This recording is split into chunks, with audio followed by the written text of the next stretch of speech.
Bismillahirrahmanirrahim. Assalamualaikum warahmatullahi wabarakatuh. Perkenalkan, nama saya Siti Humairatu Zahro. Saya dari UIN Sultan Maulana Hasanuddin Banten, jurusan PAI 4B. Di sini saya akan menjelaskan tentang administrasi sarana dan prasarana pendidikan dengan mata kuliah administrasi pendidikan. Baik, langsung saja. Yang pertama, saya akan menjelaskan tentang pengertian administrasi sarana dan prasarana. Kata administrasi menurut asal kata atau etimologis berasal dari bahasa Latin, yaitu ad administrase. Ad yang berarti intensif, sedangkan administrase berarti melayani, membantu dan memenuhi. Jadi administrase pendidikan adalah segenap proses pengarahan dan pengintegrasian segala sesuatu, baik personal, spiritual maupun material, yang bersangkut paut dengan mencapai tujuan pendidikan. Administrasi pendidikan tersebut juga mempunyai fungsi sebagai berikut. Yang pertama, yaitu fungsi perencanaan. Fungsi perencanaan merupakan sejumlah kegiatan yang ditentukan sebelumnya untuk dilaksanakan pada suatu periode tertentu guna mencapai tujuan yang telah ditetapkan. Yang kedua, fungsi perorganisasian.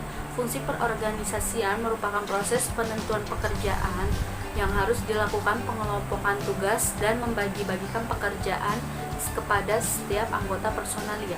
Yang ketiga, fungsi pelaksanaan. Fungsi pelaksanaan merupakan usaha menggerakkan anggota-anggota kelompok sedemikian rupa sehingga mereka berkeinginan dan berusaha untuk mencapai sasaran organisasi dan sasaran anggota organisasi. Yang keempat, fungsi pengawasan.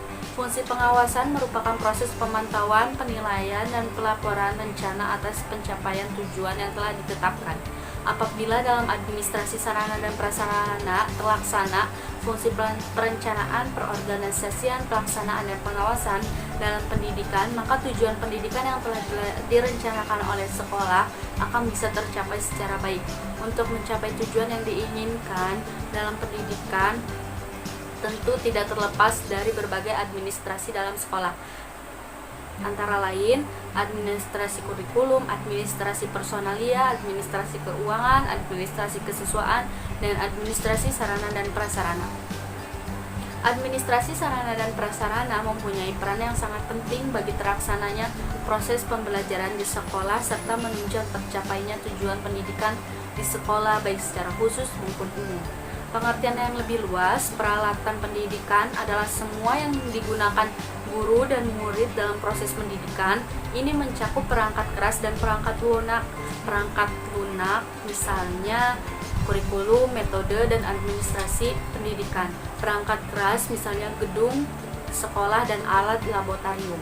Administrasi sarana dan prasarana pendidikan dapat diartikan sebagai segenap proses pengadaan dan pendayagunaan komponen secara langsung maupun tidak langsung, menunjang proses pendidikan untuk mencapai tujuan pendidikan yang secara efektif maupun efisien.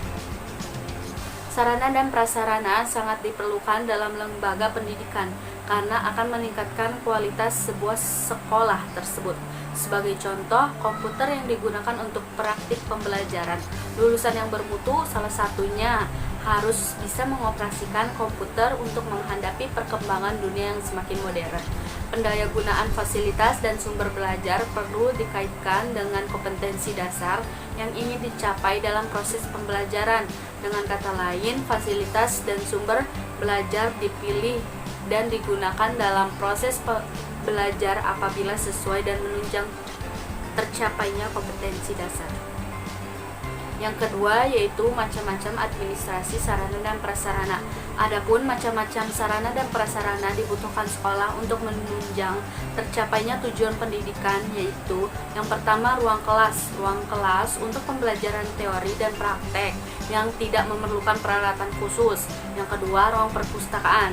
Ruang perpustakaan adalah ruangan untuk menyimpan dan memperoleh informasi dari berbagai jenis bahan pustaka. Yang ketiga, ruang laboratorium. Ruang laboratorium adalah ruangan untuk pembelajaran secara praktek yang memerlukan alat peralatan khusus. Yang keempat, ruang pimpinan. Ruang pimpinan yaitu ruangan untuk pemimpin untuk mengelola madrasah atau sekolah. Yang kelima, ruang guru. Ruang guru adalah ruang untuk guru bekerja di luar kelas, misalnya beristirahat dan menerima tamu. menerima tamu. Yang keenam, ruang tata usaha. Ruang tata usaha adalah ruang untuk mengelola administrasi sekolah atau madrasah. Yang ketujuh, tempat ibadah. Tempat ibadah adalah tempat warga sekolah atau madrasah untuk melakukan ibadah yang diwajibkan oleh agama masing-masing pada waktu sekolah.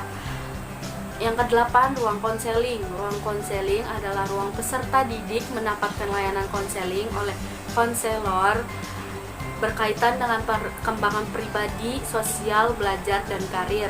Yang kesembilan, ruang UKS. Ruang UKS adalah ruangan untuk mengenangani peserta didik.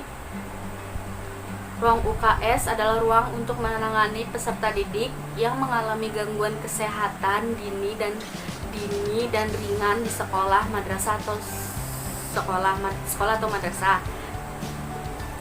Yang ke-10, ruang organisasi. Ruang organisasi kesiswaan adalah ruangan untuk melakukan kegiatan kesektariaan pengelolaan organisasi peserta didik. Yang keempat, jamban atau toilet. Ruangan jamban atau toilet itu untuk buang air besar dan air kecil. Yang ke-12 yaitu gudang. Gudang adalah ruangan untuk menyimpan peralatan pembelajaran di luar kelas, peralatan sekolah yang tidak atau belum berfungsi dari arsip sekolah atau madrasah. Yang ke-13, ruang sirkulasi. Ruang sirkulasi adalah ruang perhubungan antara sebagian sekolah atau madrasah. Yang terakhir yaitu tempat bermain atau olahraga. Tempat bermain atau tempat olahraga adalah ruang terbuka atau ruang tertutup dilengkapi dengan sarana untuk melakukan pendidikan jasmani atau olahraga. Yang ketiga yaitu klarifikasi administrasi sarana dan prasarana. Pertama, perencanaan sarana dan prasarana pendidikan. Perencanaan sarana dan prasarana pendidikan merupakan proses perencanaan upaya pembelian, penyewaan, peminjaman, penukaran, daur ulang, rehabilitas, distribusi, atau pembuatan peralatan dengan perlengkapan yang sesuai dengan kebutuhan sekolah. Langkah-langkah perencanaan pengadaan sarana dan prasarana pendidikan sekolah sebagai berikut. Yang pertama, menampung semua usulan pengadaan perlengkapan sekolah yang diajukan oleh setiap unit kerja atau menginventarisasikan kekurangan dan perlengkapan sekolah.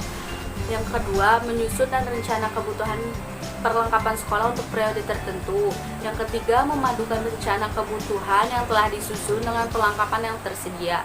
Yang keempat, memadukan rencana kebutuhan dengan dana atau anggaran. Yang kelima, menetapkan rencana pada akhir. Yang kedua yaitu pengadaan sarana dan prasarana pendidikan.